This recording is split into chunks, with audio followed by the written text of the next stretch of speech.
Friends, last class में हम लोग डबल डिस्प्लेसमेंट रिएक्शन का एक टाइप न्यूट्रलाइजेशन रिएक्शन डिस्कस कर रहे थे और उसके कुछ एग्जांपल मैंने एक्सप्लेन किए थे और बाकी मैं फिर से एक्सप्लेन कर रहा हूँ।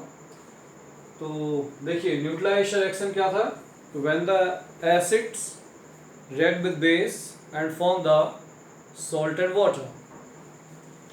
तो मैं फिर से एक बार लिख रहा हूँ, इनऑर्गेनिक केमिस्ट्री के लिए मुझे पहले हमेशा बेस लिखना चाहिए, base plus acid and form salt plus water. Reason क्या है वो आपको समझ में आएगा। मैंने एग्जांपल नोट किया, सिंपल एक एग्जांपल मैं ऑलरेडी पहले ही डिस्कस कर चुका हूँ, NaOH प्लस HCl। तो सोडियम और क्लोरीन से मिलकर एक सॉल्ट यहाँ नजर आ रहा है, सोडियम क्लोराइड, और hydroxyl ion of base neutralise with the hydrogen ion of acid and form water.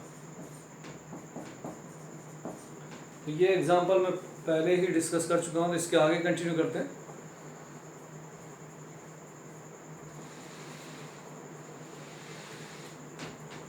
यह देखिए, aluminium hydroxide AlOH whole thrice react with the hydrochloric acid and form. ये सॉल्ट फॉर्मेशन करना है, तो सबसे पहले मैं OH और H प्लस आयन को बैलेंस करूंगा। यहाँ मुझे नजर आ रहे हैं 3OH माइनस आयन, यहाँ मुझे नजर आ रहे हैं 1H प्लस आयन। तो सबसे पहले 3 और 1 को बैलेंस करना चाहिए, फिर मुझे सॉल्ट बनाना चाहिए। तो मैं क्या करूँगा कि 3OH माइनस के लिए वी विल मल्टीप्लाई बाय 3। मैंने क्या किया, थ्राइस HCl। तो देखिए, थ्राइस OH थ्राइस H के साथ 3 मॉलिक्यूल ऑफ H2 फॉर्म करेंगे, और मुझे अब नजर आ रहा है कि एल्युमिनियम का 1 पार्ट और 3 पार्ट ऑफ क्लोरीन।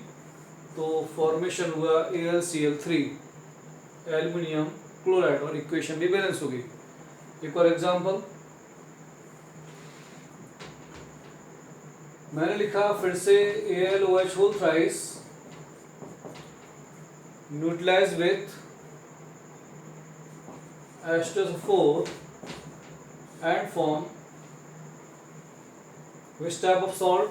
तो सबसे पहले क्या करना चाहिए, हाइड्रोक्सिल आयन और हाइड्रोजन आयन को बैलेंस करना चाहिए। तो यहाँ नजर आ रहे हैं 3OH माइनस, यहाँ नजर आ रहे हैं 2H प्लस। तो मुझे H प्लस और OH आयन को बैलेंस करना चाहिए। तो 3 multiply by 2 and 2 multiply by 3। तो 6OH minus ion is neutralized by the 6H plus ion and form the 6 molecule of H2O, 6 molecule of H2O। चलिए equation को बैलेंस करते हैं। 3 मल्टीप्लाई बाय 2 तो मैंने ट्वाइस का मल्टीप्लिकेशन किया, 3 मल्टीप्लाई बाय 2 तो मैंने यहाँ थ्राइस का मल्टीप्लिकेशन किया, और मुझे एक आंसर मिल गया 6 मॉलिक्यूल ऑफ H2O। तो यहाँ सॉल्ट बनेगा एल्युमिनियम 2 पार्ट और sulphate 3 part.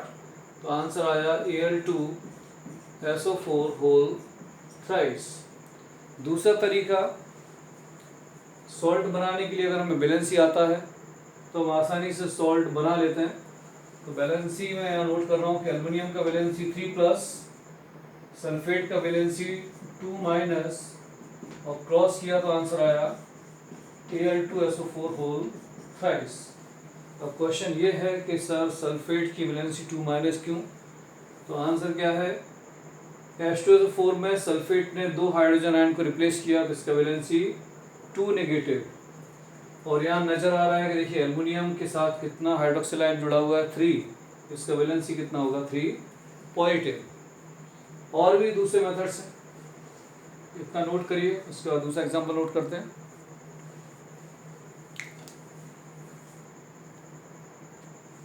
Next example is when the calcium hydroxide react with the phosphoric acid। Calcium hydroxide का दूसरा नाम मैंने नोट किया है लाइम वाटर, स्लैग लाइम और मिल्क ऑफ लाइम। तो सबसे पहले क्या करना चाहिए कि 2 part of OH minus let with the 3 part of H plus ion. तो सबसे पहले मैं OH और H प्लस आयन को मुझे बैलेंस करना चाहिए। 2 multiply by 3 and 3 multiply by 2।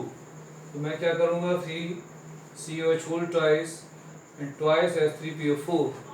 यहाँ क्लियर हुआ कि 6OH minus ion neutralise with the 6H plus ion. तो सबसे पहले वाटर मॉलिक्यूल फॉर्म करेंगे। तो मैं लिखूंगा 6 मॉलिक्यूल ऑफ H2। क्या सॉल्ट यहाँ नजर आ रहा है? बिल्कुल नजर आ रहा है। 3 पार्ट ऑफ कैल्शियम, तो मैंने नोट किया Ca3। 2 part of phosphate, answer आया PO4 whole twice. According to valency भी यहाँ बिल्कुल नजर आ रहा है, कैल्शियम की वैलेंसी 2 और फॉस्फेट आयन की वैलेंसी 3। फॉस्फेट आयन की वैलेंसी 3 क्यों? क्योंकि 3 replaceable hydrogen ion, 3 hydrogen ion replace होंगे तो फॉस्फेट की वैलेंसी यहाँ 3 नेगेटिव हो जाएगी। कैल्शियम के साथ, वैसे तो कैल्शियम का अगर एटॉमिक नंबर याद है, कॉन्फिगरेशन आता है, तो आप वैलेंसी निकाल सकते हैं कि कैल्शियम का एटॉमिक नंबर 20, वैसे लिखते हैं 2882। तो इसके आउटर मोस्ट ऑर्बिट में 2 इलेक्ट्रॉन्स आ रहे हैं, तो ये मेटल है तो इजीली 2 इलेक्ट्रॉन्स को लूज करेगा, तो कैल्शियम की वैलेंसी कितना हो जाएगी? 2 वैलेंसी। तो name of the salt, salt का नाम कहाँ से लिखते हैं? Ca मीन्स कैल्शियम और PO4 यहाँ मुझे नजर आ रहा है फॉस्फोरिक। तो केमिस्ट्री का रूल है कि IC हटाकर 8 लगाते हैं, तो फॉस्फोरिक की जगह फॉस्फोरेट होना चाहिए। लेकिन बाद में क्या रूल्स बने कि भाई फॉस्फोरिक की जगह IC हटाकर 8 ना हटा के उन्होंने ORIC हटा के 8 यहाँ जोड़ा गया, तो फॉस्फोरिक से सीधे हुआ फॉस्फेट। आंसर आया कैल्शियम फॉस्फेट, जो कि हमारे बोन्स में भी पाया जाता है। तो ये क्लियर हुआ, यहाँ पर नोट करिए।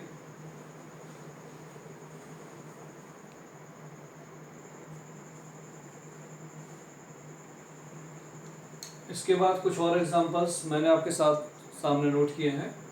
Ammonium hydroxide plus hydrochloric acid, ammonium hydroxide plus carbonic acid, lead hydroxide plus nitric acid. इन्हें सॉल्व करना है, बैलेंस भी करना है। तो सबसे पहले तो H और OH आयंस को हम लोग बैलेंस करते हैं।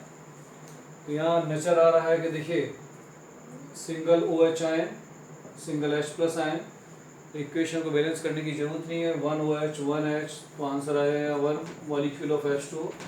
तो इजीली हम सॉल्ट फॉर्मेशन कर सकते हैं। NH4 और Cl मिलकर बने NH4Cl। अदरवाइज अगर हमें बैलेंसी भी आती है तो अमोनियम की बैलेंसी 1 प्लस, Cl की बैलेंसी 1 माइनस, और क्रॉस करके इसका आंसर आया NH4Cl। Ammonium ion, ammonium ion basically कहाँ से आया है? ये अमोनियम, तो अमोनियम आया है ये NH3 अमोनिया, और अमोनिया हाइड्रोजन के साथ, हाइड्रोजन आयन के साथ कोऑर्डिनेट बॉन्ड बनाते हैं। इस तरीके से NH3 और H प्लस दोनों मिलकर NH4 plus ammonium ion formation करते हैं। Second example is ammonium hydroxide plus carbonic acid. Carbonic acid से ही हम लोग बाइकार्बोनेट एंड कार्बोनेट आयन की स्टडी करते हैं। कार्बोनिक एसिड, अगर 2 हाइड्रोजन आयन एक साथ रिप्लेस हो जाए तो कार्बोनेट, और एक सिंगल हाइड्रोजन आयन रिप्लेस होगा तो बाइकार्बोनेट आयन। तो 2H प्लस, यहाँ सिंगल OH नजर आ रहा है तो मैं इसे बैलेंस करूंगा ट्वाइस। मैं क्या लिखूंगा? 2 molecule of H2O, 2 part of ammonium and 1 part of CO3। तो इक्वेशन होगी NH4 whole twice CO3। Name of the salt, name of the salt ammonium carbonate.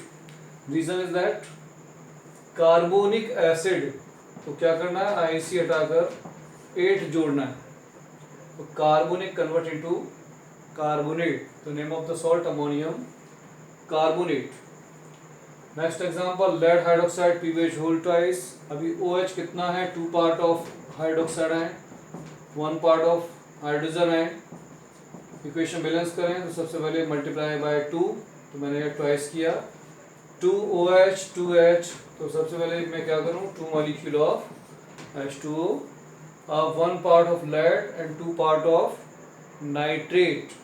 फिर से वही रूल, अगर ये नाइट्रिक एसिड है, नाइट्रिक, तो IC हटाकर 8 जोड़ेंगे तो nitric convert into nitrate. Formula क्या बनेगा? PbNO3 whole twice. Name of the salt lead nitrate. Clear? यहाँ तक नोट करिए।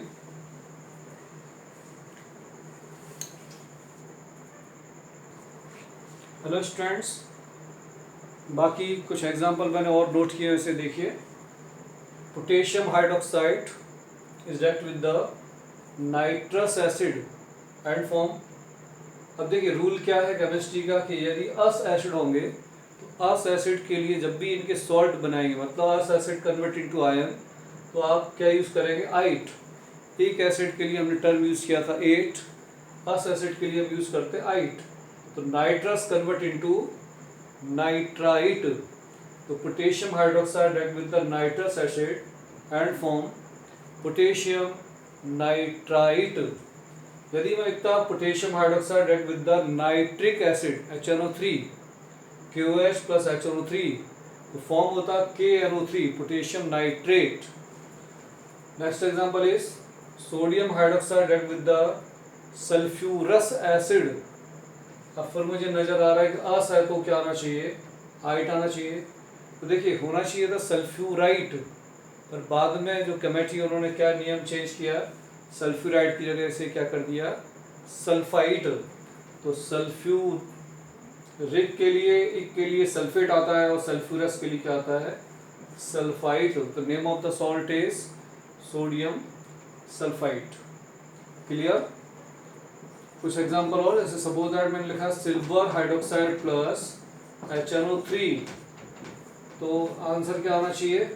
HNO3 इज नाइट्रिक एसिड, तो सॉल्ट बनेगा AgNO3 plus H2 silver nitrate. बस इसका थोड़ा सा ध्यान रखना है कि नाइट्रस है तो नाइट्राइट, नाइट्रिक है तो नाइट्रेट।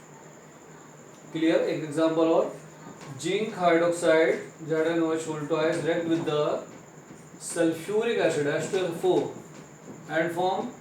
आपको आंसर आता है, बिल्कुल बता सकते हैं। Name of the salt is ZnS4 plus 2 molecule of H2 zinc sulphate. देखिए यहाँ नजर आ रहा था सोडियम सल्फाइड और यहाँ क्या क्लियर हो रहा है? Zinc sulphate. सल्फ्यूरिक एसिड तो सल्फेट, सल्फ्यूरस एसिड तो सल्फाइड। क्लियर? चलिए नोट करिए, इसके बाद नेक्स्ट टॉपिक कंटिन्यू करते हैं।